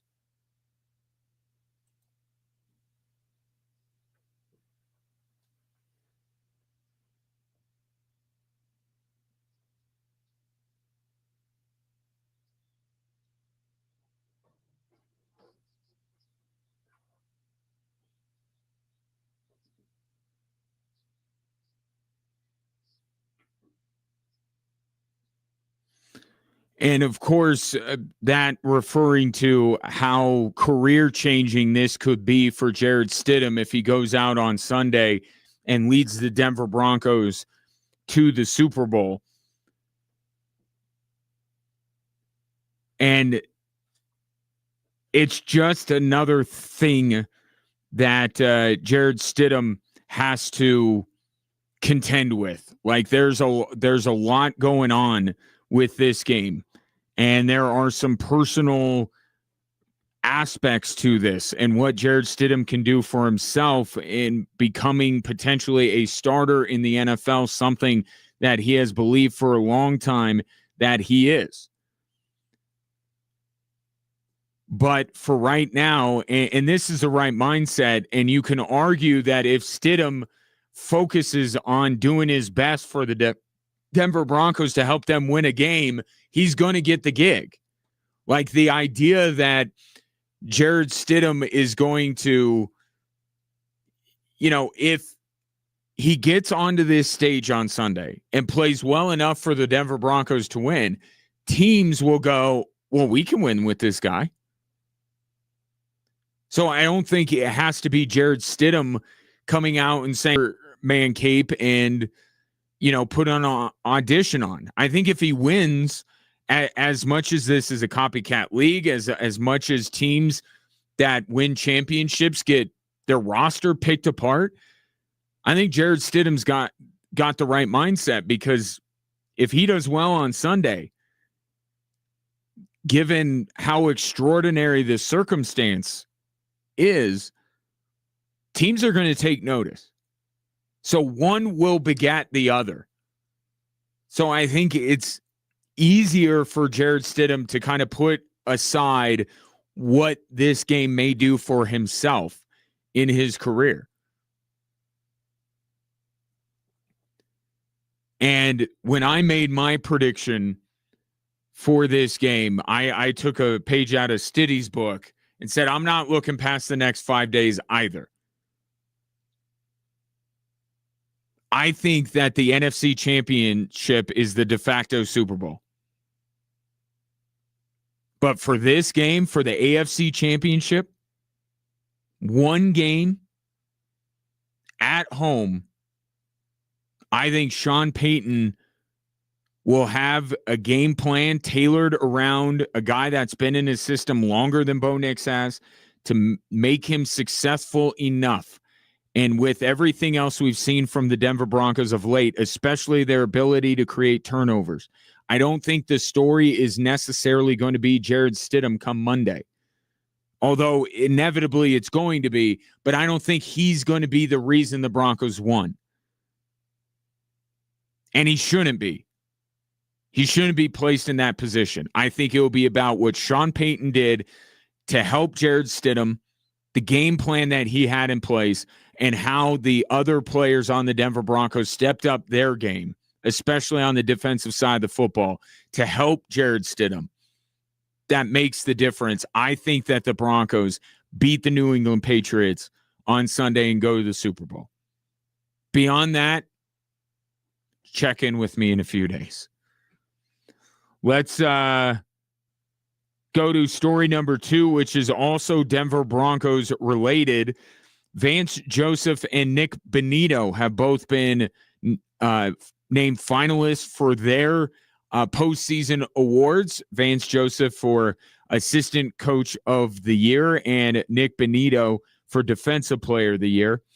I think that Vance has a better chance of winning Assistant than Nick Bonitto has winning Defensive Player of the Year. I think that's going to Myles Garrett. He set the single season sack record. He was, I think, 6.5 sacks above everyone else.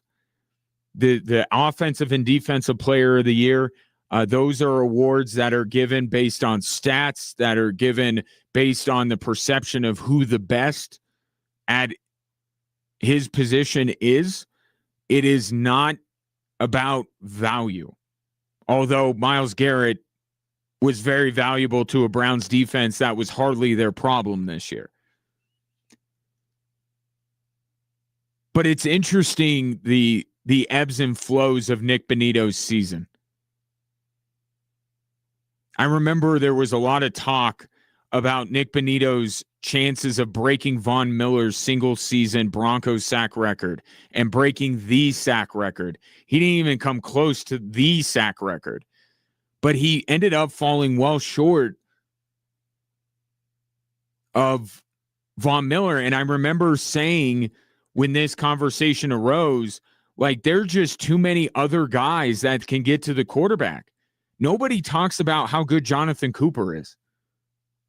I just didn't think Nick Bonitto would sniff either record, if I'm being honest. Now, there's a world where he could not get those records and be the Defensive Player of the Year, but it turns out there wasn't. That in order to be the Defensive Player of the Year, you have to have more sacks than anybody else in any NFL season ever. But what you have seen with Nick Bonitto, and he's been dealing with a lot of issues health-wise throughout the season. He's been very banged up. He started off like a house on fire, and then he tapered off. Now he's starting to come back around a little bit. Had this sack and fumble of Josh Allen. I think Nick Bonitto getting to Drake May is of paramount importance. So I don't think Nick Bonitto's winning Defensive Player of the Year, nor do I believe he should. But I think the best news for Broncos fans is how Nick Bonitto in that Buffalo game kind of looked like the Nick Bonitto you saw early on in the season. Because it overall hasn't been the year that was promised for Nick Bonito, I would say. The guy's still nominated. The guy's still a finalist. Any idea that the Broncos made a mistake paying him, like, that's out the window. The guy is still one of the 5 best defensive players in the league this year. But it probably wasn't the season that many expected Nick Bonito to have, or maybe hoping it would have. But still a great season, and the fact that he emerged the way he did against Buffalo, they're going to need it on Sunday, that's for sure. And the third story today is elsewhere in the National Football League. The Ravens have found their next head coach, and if you're a Broncos fan, you are familiar with the defense of Jesse Minter. The Chargers defensive coordinator succeeds John Harbaugh.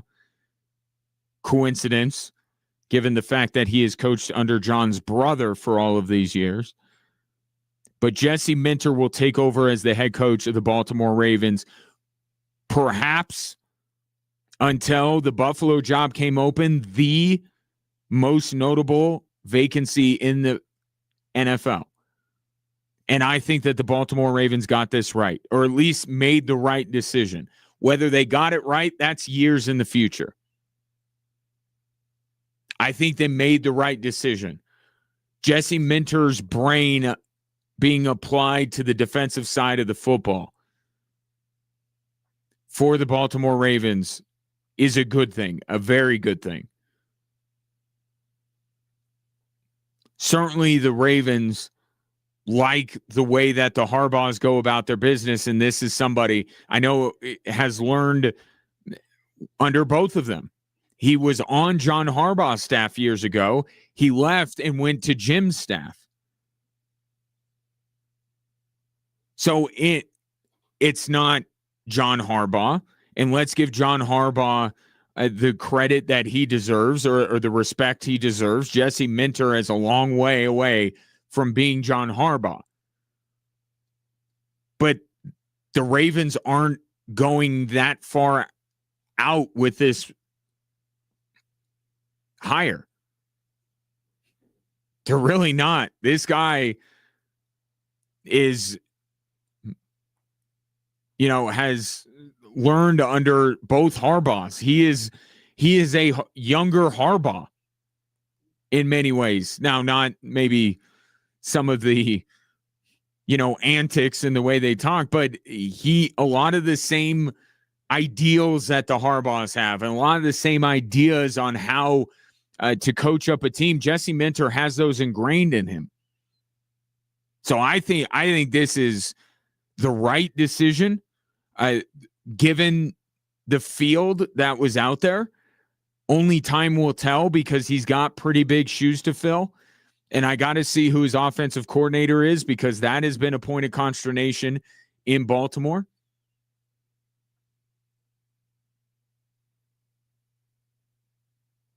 But I think that the Ravens did good. I think this hire makes a lot of sense.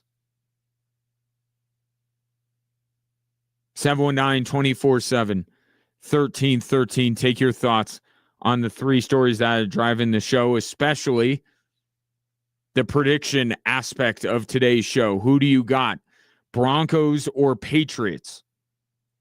Come Sunday in the AFC Championship. We'll get to your texts and have more Drive Time Sports right after this on 740 KVOR.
Welcome back, Drive Time Sports.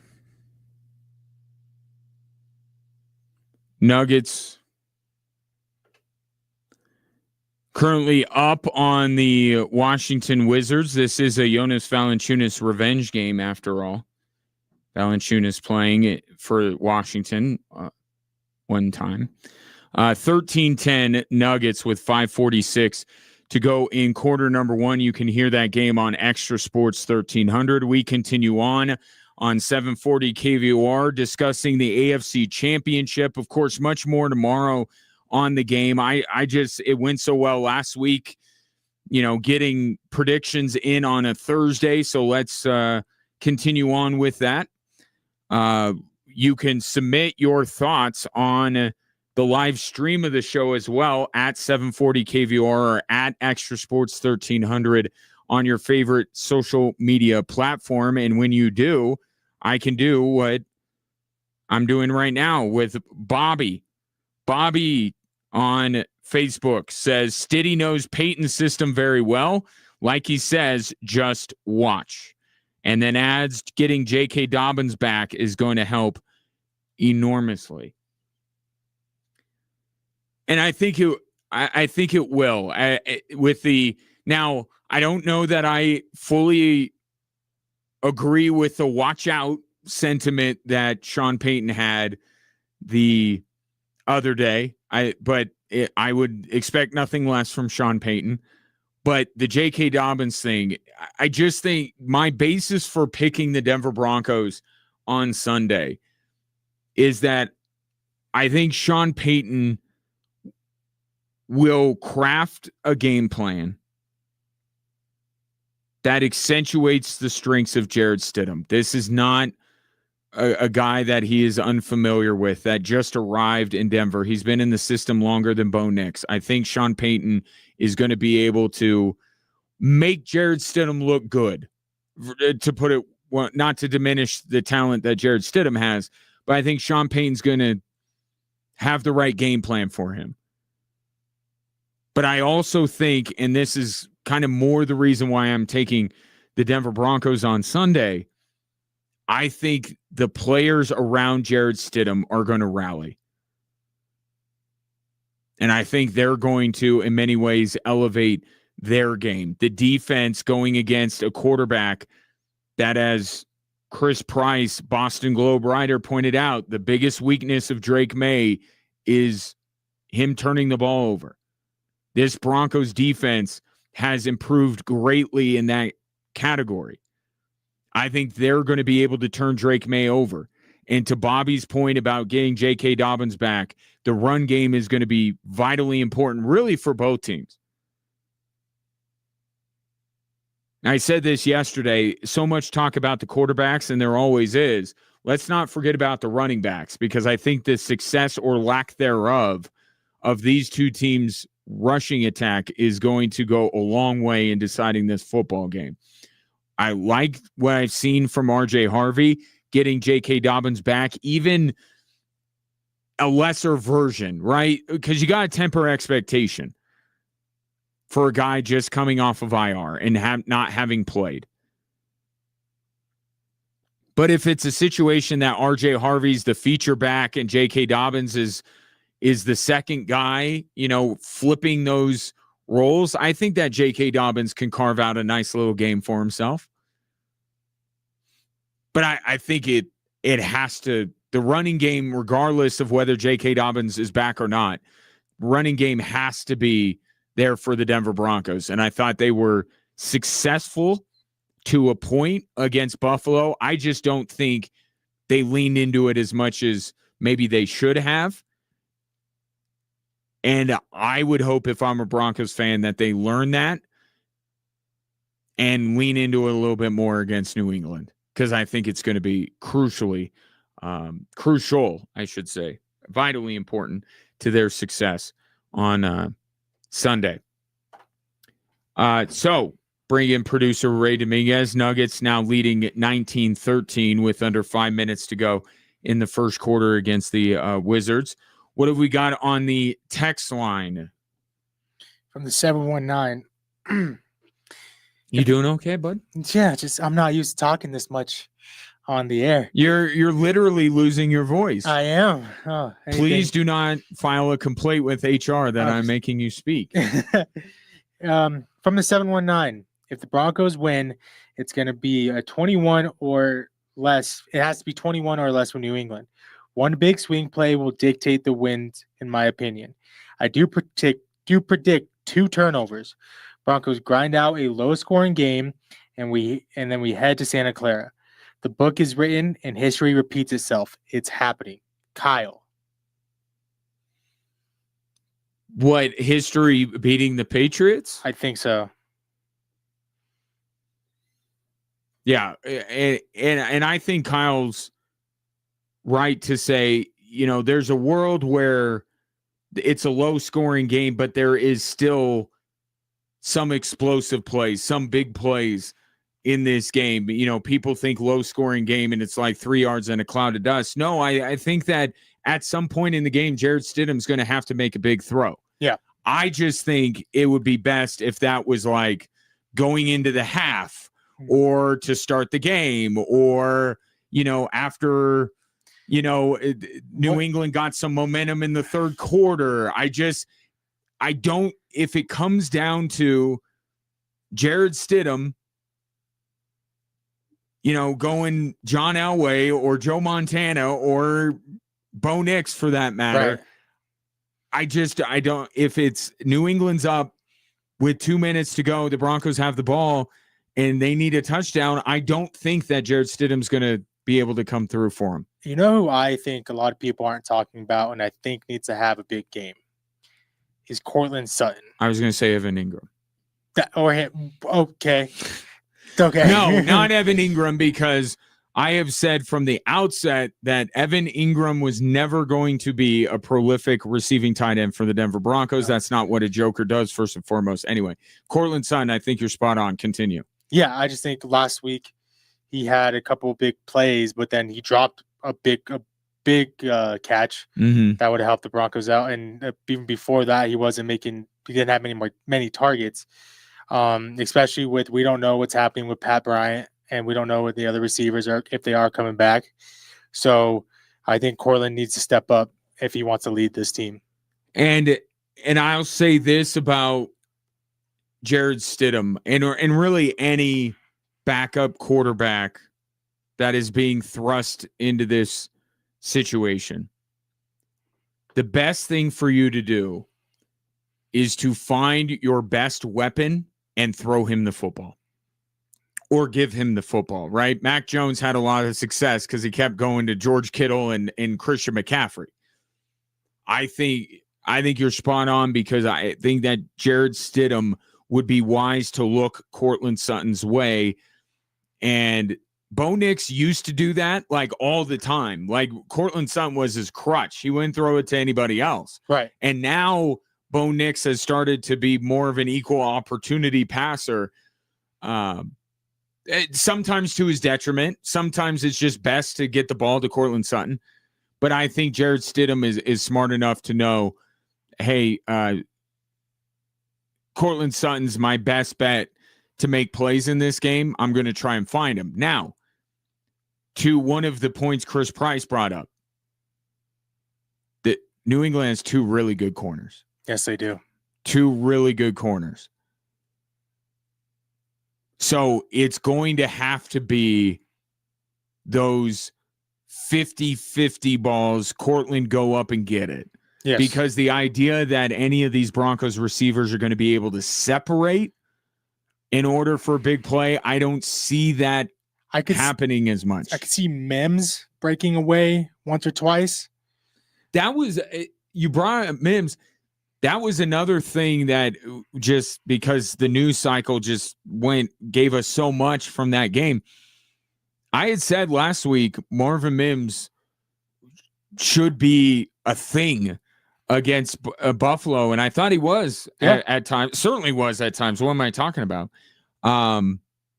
Yeah, but see, Marvin Mims, if you're New England, are you putting one of those 2 guys on Mims?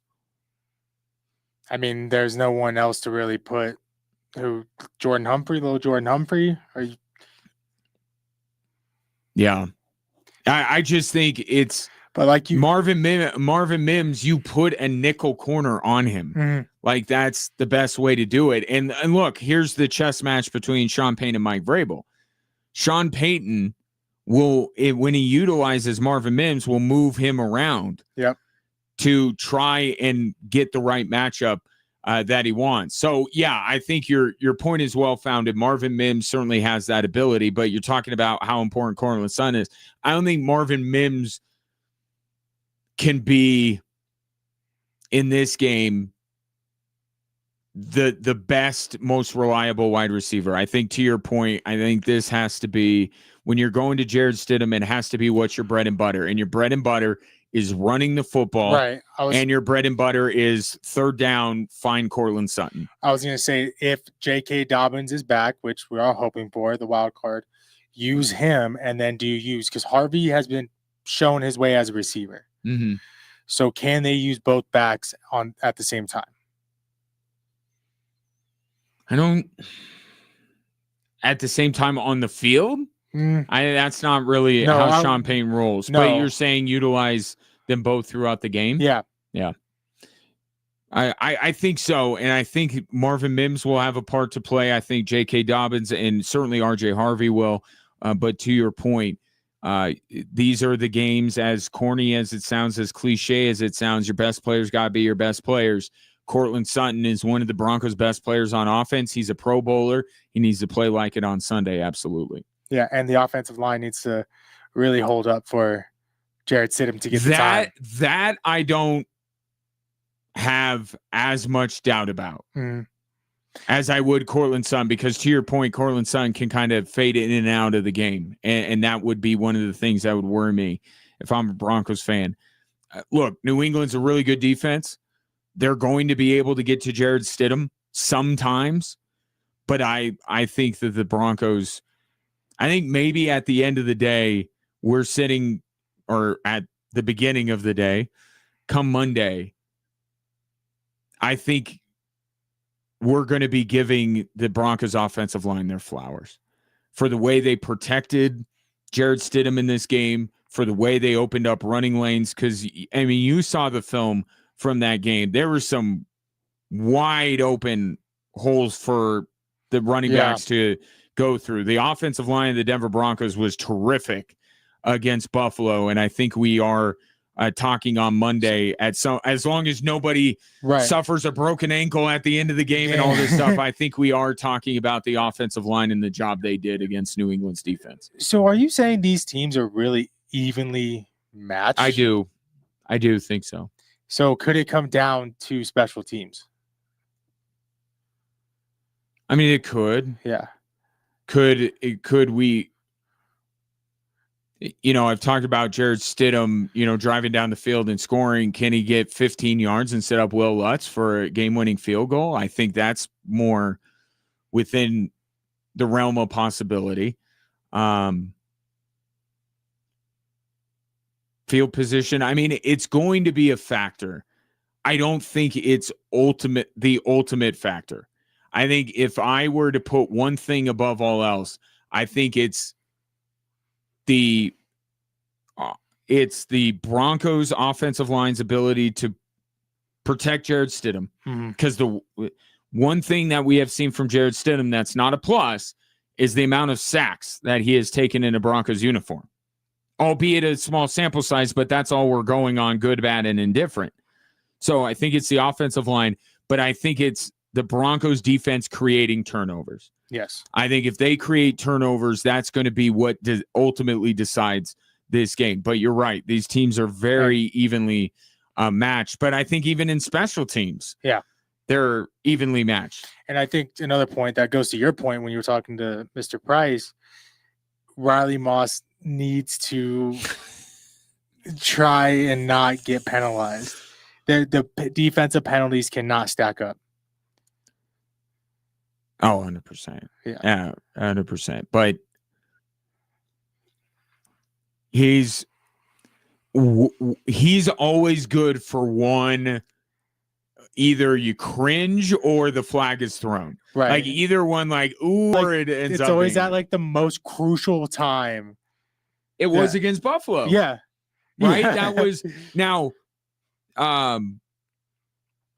Well, I think that the referees, and it's funny how the Brandon Cooks thing didn't open the floodgates, but did you notice that after the Brandon Cooks play, like the referees are like, well, we kind of made a big call in this game. It was a right call, but we made a big call in this game, and it's almost like the referees went, okay, let's do more. And it's like, no, you were officiating it correctly before. Yeah, you were doing well before. Again, Right. with that game, it was just, if you're going to call it one way the whole game for most of the game, keep it going.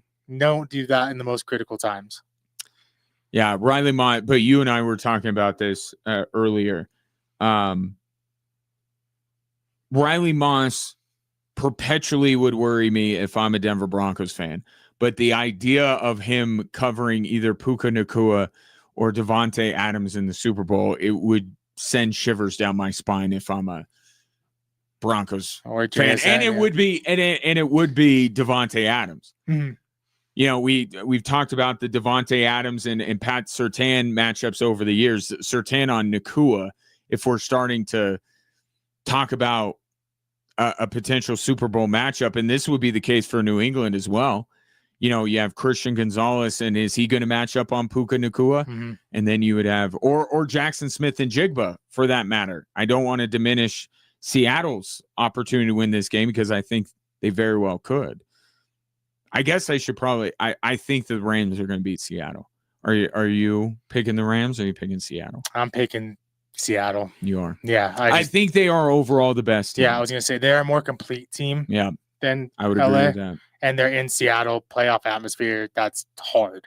Yeah. I'm taking the Rams. I think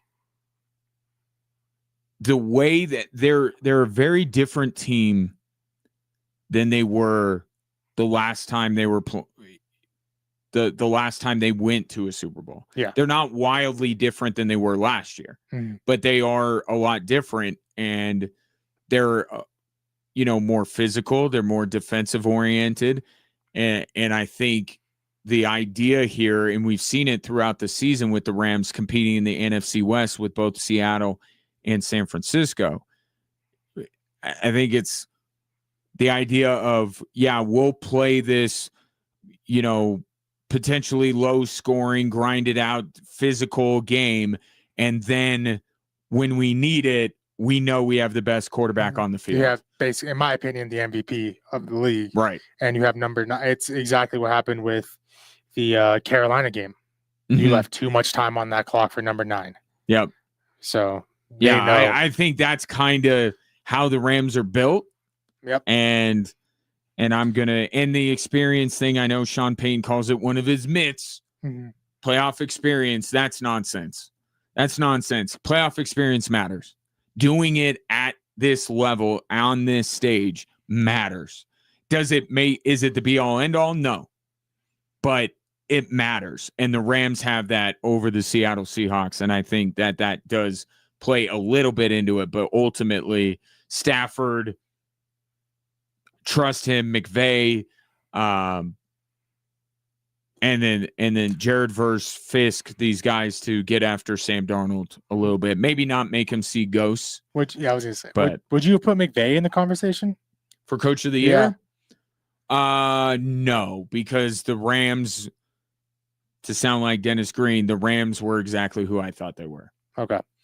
I'm not at all surprised. Nothing about this Rams season has surprised me. Sean McVay's done a great job.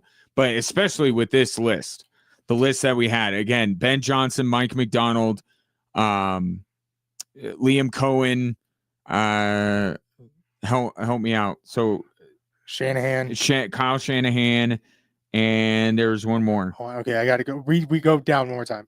Okay, so McDonald and Shanahan out of the West. It was Ben Johnson out of the North. It was it would be nobody in the East. Nobody in the West, in the AFC side. Cohen, it was Got it right Now here. I'm Vrabel. forgetting what did I say. Vrabel. Vrabel, Yep. obviously. That's the fifth one. the right? one who's in, yeah. The one, yeah. The Patriots. How are they doing? Has anybody Yeah. checked on the New England Yeah, I don't Patriots? know where Vrabel Yes, came no, from. especially with that group and the fact that we're talking about Sean Payton maybe probably deserving to be on that list. I think there are a lot of guys ahead of Sean McVay. Yeah. I think you could argue that Jim Harbaugh has a better case to be nominated than Sean McVay, given the fact that Chargers still ended up where they ended up despite missing their two tackles. So Sean McVay, I guess he's a victim of his own success. Not over. Good job, Sean McVay, but this is what I expect you to do on a yearly basis. We'll take a break here. One more segment if you want to get in your – and we'll look, tomorrow, if you really haven't decided and tomorrow you want to text in with your predictions, we'll take them. But that is our question of the day. Who you got, Broncos and Patriots? And we'll close out the show as well. Brandon Cooks speaks on the controversial call in the Broncos-Bills game. Do you think that he believes he caught it? I'll let you ponder that, and we'll have more Drive Time Sports next on KVOR.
Drive Time Sports. Final segment. Nuggets, by the way, up 33-30. 7 minutes to go in quarter number 2 in our nation's capital. Ooh, Jonas just shot rimmed out from the baseline there. So Nuggets up by 3. And I said this yesterday. I think that the Nuggets are a little bit worn out, given the fact that it's been a rotating cast of characters, and a guy who makes everything so much easier on everyone else has been out for a little while now with Nikola Jokic.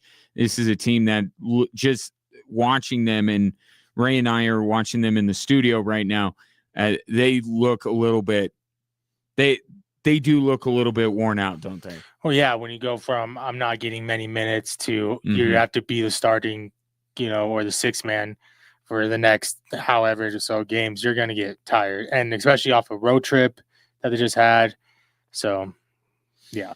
Right. And just case in point, it's been difficult for them. They have the lead, but it's looked difficult for them against the Washington Wizards. Yeah. So, who do not have Trae Young playing yet. No, Trae Young is not there. By the way, the biggest inconsequential trade in the history of the NBA, Trae Young going to the Washington Wizards. I feel like all those teams they have a hard time with. The teams you're supposed to easily. And it's funny that you bring that up, because the Wizards were like the gold standard for that. Like they were the team that I kept bringing up whenever I would say a team like the Wizards. And there was a year where they got swept by the Wizards. Yeah. I think they've had less of an issue with those teams this year. They just lost to Charlotte. Got blown out. When they were healthy. Oh, that's fair. When they were healthy, there were some games early on in the year that they played those teams and they beat them. Right. I remember talking about that this team, very businesslike in their approach, because they went into it could very well could have been the last matchup with Washington and took care of it. Yeah, I just don't understand. When did Aaron Gordon get hurt? Because I don't know last time they were a fully healthy team. Like, can you remember? I can't even remember. Yeah, what game was it? Because they Miami on, they haven't had Jokic. Yeah, it's been what we won't even recognize this team when Cam Johnson's back in, people will have to recall, wait a minute, who's that guy? Yeah, exactly. Like the other guys, Aaron Gordon, Christian Brown, Nikola Jokic, obviously they are recognized. I think there will be legitimately some people who, when Cam Johnson steps back on the floor, will have to remind themselves, who is this guy? Who is this guy? Oh, the Michael Porter Jr. Got it, yeah. They're showing the Giannis. Giannis is so going to get traded in the next 2 weeks. Like I saw a report where it said like the Warriors are going to look at going for him. And then somebody else said every single team is going to try to get Giannis. Yeah.